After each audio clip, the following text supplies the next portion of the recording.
Olá pessoal, continuando então o nosso curso, nós na aula passada trabalhamos a competência tributária em seus diversos aspectos e na aula de hoje nós vamos trabalhar os princípios constitucionais tributários e a sua importância aí para quem está estudando o direito tributário. Diversas questões são realizadas com base nos princípios constitucionais do direito tributário. Se você gostar do conteúdo, você já pode deixar o seu like, se inscrever no canal e ativar o sininho para receber as notificações das demais aulas que estão por vir. Sem mais delongas, vamos lá!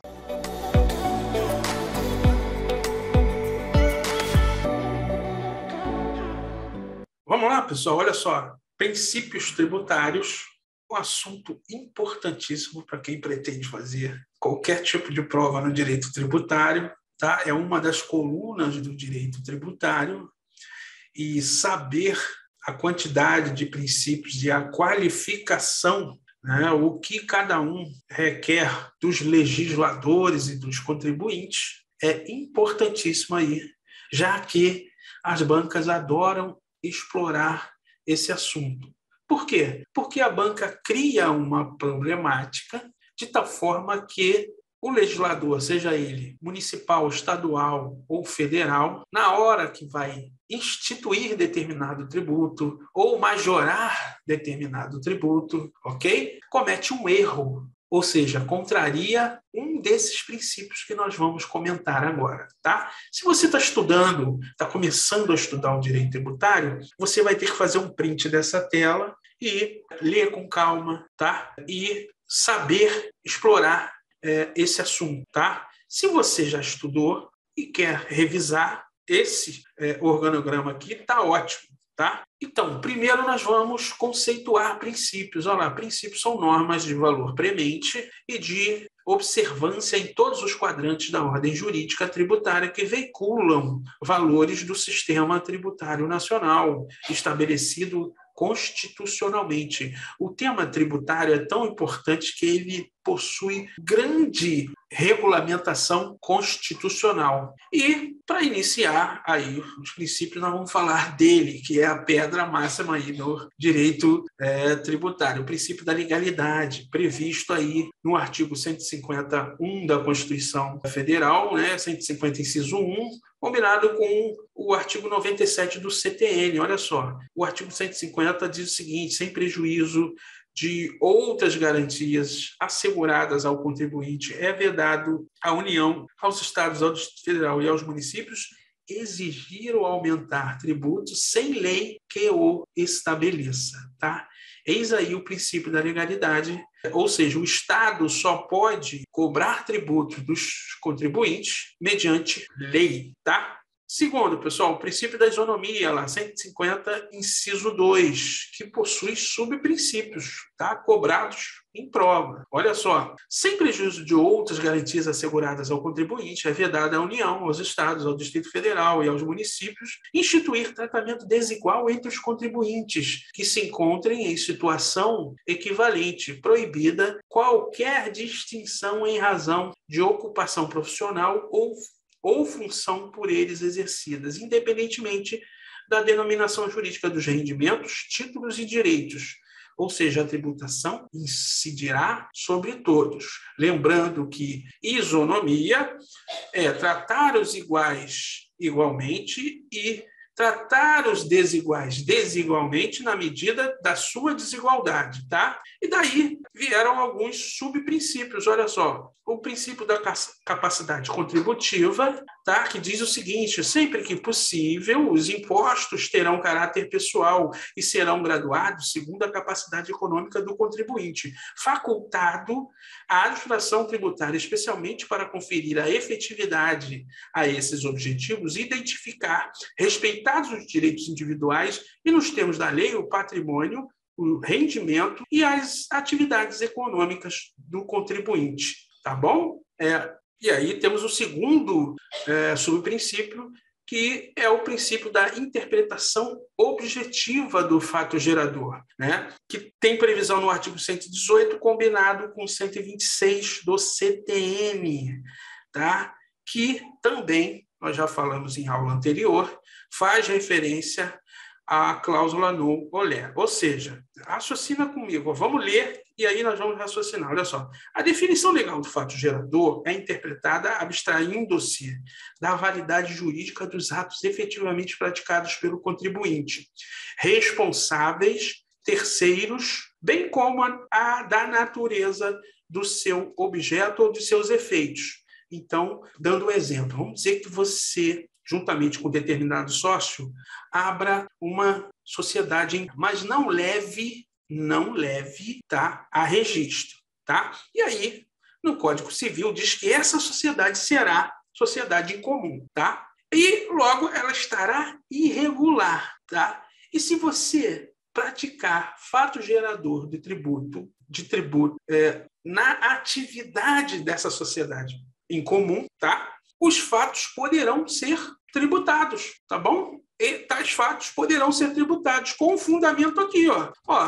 A definição legal de fato gerador é interpretada independentemente da validade jurídica dos atos efetivamente praticados pelos contribuintes, responsáveis ou terceiros. Ou seja, você poderia chegar para o fisco, não, mas era uma sociedade em comum, eu estava irregular, os fatos que eu pratiquei não vão gerar a cobrança de tributos. Aí o fisco vai dizer para você, vão sim, tá? Por quê? Justamente em decorrência da interpretação objetiva do fato gerador, que também tem corolário no princípio da isonomia, tá? Ou se fosse assim, todo mundo montaria uma sociedade em comum e aqueles que se legalizassem sairiam prejudicados, tá bom? Olha lá, o nosso terceiro princípio, o princípio da irretroatividade. Olha lá, artigo 150, inciso 3A, combinado com o artigo 106 e 144 do CTN. Olha lá, sem prejuízo de outras garantias asseguradas ao contribuinte, é vedada à União, aos Estados, ao Distrito Federal e aos municípios cobrar tributos em relação a fatos geradores ocorridos antes do início da vigência da lei que os houver instituído ou aumentado, tá? Eu não posso retroagir como regra, tá, a fatos geradores ocorridos antes da vigência da lei que instituiu ou aumentou o tributo, tá bom? Esse é o princípio da irretroatividade. 4, o princípio da anterioridade do exercício, né? O princípio da não surpresa lá. 150, inciso 3, a linha B, sem prejuízo de outras garantias asseguradas ao contribuinte, é vedada à União, aos Estados, ao Distrito Federal e aos municípios cobrar tributos no mesmo exercício financeiro em que haja sido publicada a lei que os instituiu ou aumentou, tá? Esse é o princípio da não surpresa. Nós teremos uma aula para falar especificamente das exceções a esse princípio, que são muito cobradas em concursos e provas e exames, tá bom? Agora, o princípio da anterioridade nonagesimal, tá? Que parte da doutrina chama de noventena, mas eu não vou entrar nessa dicotomia, tá? O que interessa é o seguinte, ó, sem prejuízo de outras garantias asseguradas ao contribuinte, é vedado à União, aos Estados, ao Distrito Federal e aos municípios cobrar tributos antes de decorridos 90 dias da data em que haja sido publicada a lei que os instituiu ou aumentou, observado o disposto na linha B. Ou seja, em regra, deve-se observar o princípio da não surpresa ou o princípio da anterioridade do exercício financeiro e, né, adicionalmente, também o princípio da anterioridade nonagesimal, tá bom? 6, o princípio do não confisco, previsto no artigo 150, inciso 4. Sem prejuízo de outras garantias asseguradas ao contribuinte, é vedada à União, aos Estados, ao Distrito Federal e aos municípios utilizar tributo com efeito de confisco. Ou seja, não pode, pessoal, o fisco ou a fazenda, seja ela municipal, estadual ou federal, adentrar no patrimônio do contribuinte de tal forma a impossibilitar que ele viva com a sua própria renda, tá? E aí nós estamos diante da razoabilidade, tá, pessoal? Aí entra muito a razoabilidade dos legisladores a fim de que não cobre uma alíquota que prejudique, já que a teoria da tributação diz que os impostos perfeitos são aqueles neutros, que não interferem na renda, na economia, ou seja, que você não deixe de tomar uma decisão com base em determinada tributação. Eu sei que isso é quase impossível, mas está aí. É o princípio do não confisco, tá? Uma garantia aí do contribuinte. O princípio da liberdade de tráfego, ou seja, artigo 150, inciso 5, sem prejuízo de outras garantias asseguradas ao contribuinte, é vedada à União, aos Estados, ao Distrito Federal e aos municípios estabelecer limitações ao tráfego de pessoas ou bens por meio de tributos interestaduais ou intermunicipais, ressalvada a cobrança de pedágio pela utilização de vias conservadas pelo poder público. Ou seja, tributos não podem estabelecer limitações de pessoas ou bens, tá? Entre estados e entre municípios, ressalvada a cobrança de pedágio, tá, pessoal? O pedágio pode. E é lógico, por exemplo, o ICMS, a alíquota cobrada de forma interestadual, tá? Também, por estar previsto na Constituição, não fere o artigo 150, inciso 5 da própria Constituição.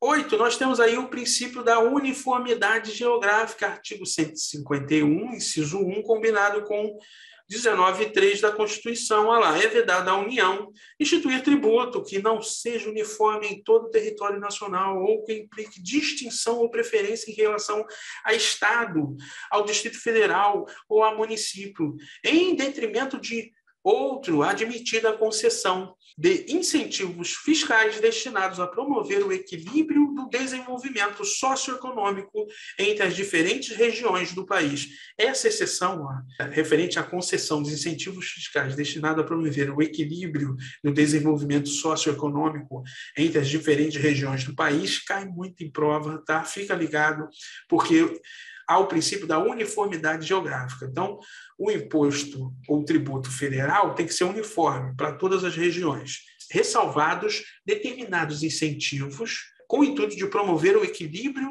do desenvolvimento socioeconômico entre as diferentes regiões do país, tá? 9, vedação às isenções heterônomas, artigo 151, inciso 3 da Constituição Federal. É vedada à União instituir isenções de tributo de competência dos Estados, do Distrito Federal ou dos municípios, ou seja, não pode a União adentrar na competência dos Estados, do Distrito Federal e dos municípios para dar isenção de determinado tributo.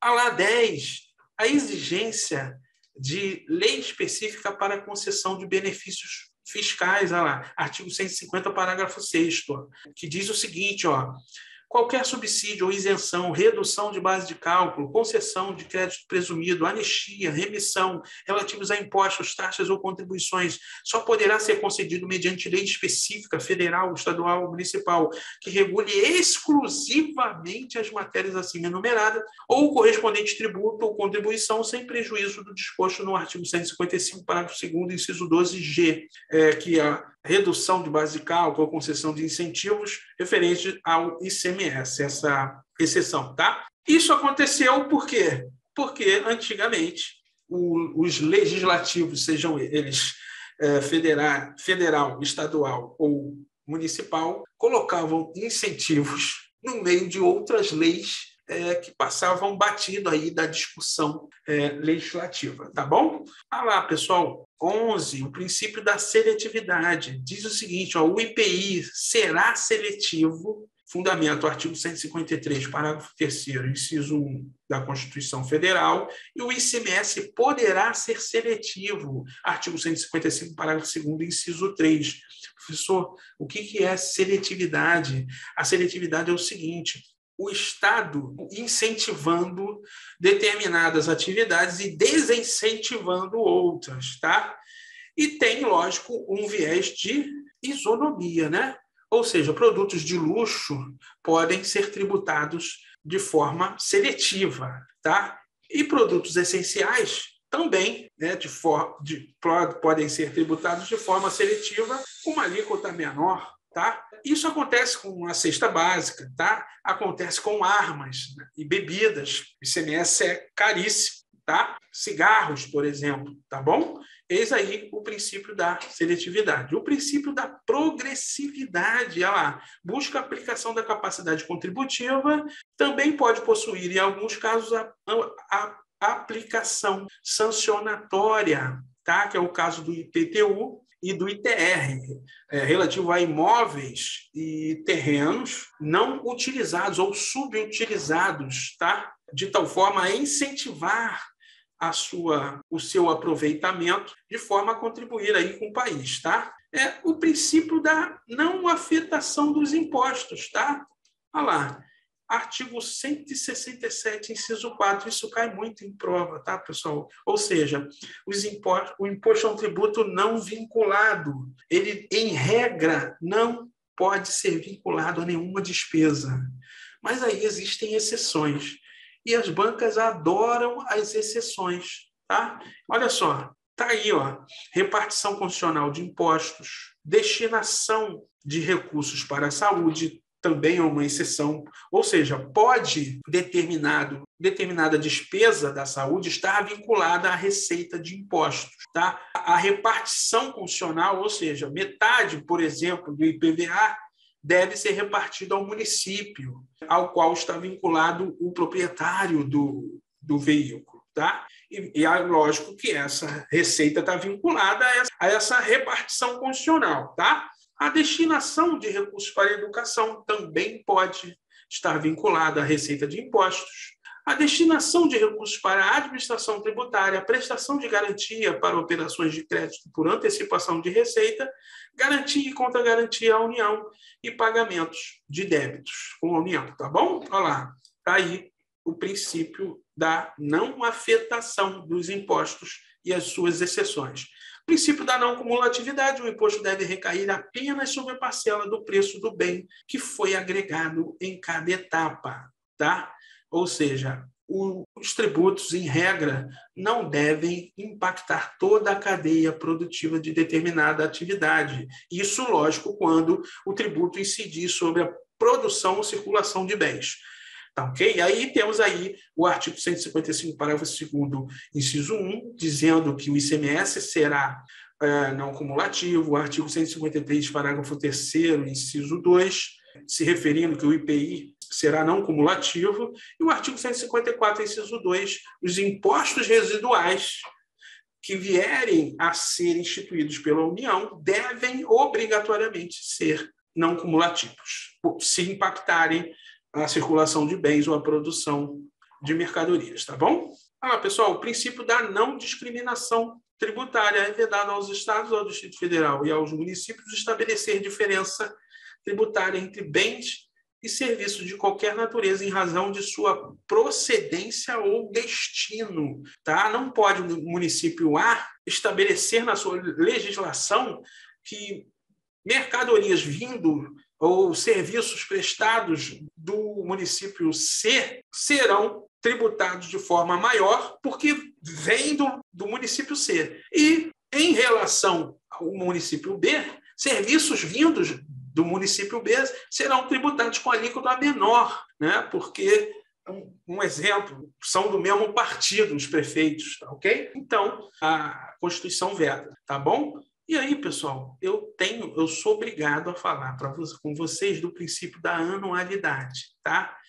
Esse princípio, ele afirma que o orçamento público deve ser elaborado e autorizado para um período determinado, geralmente um ano, tá bom?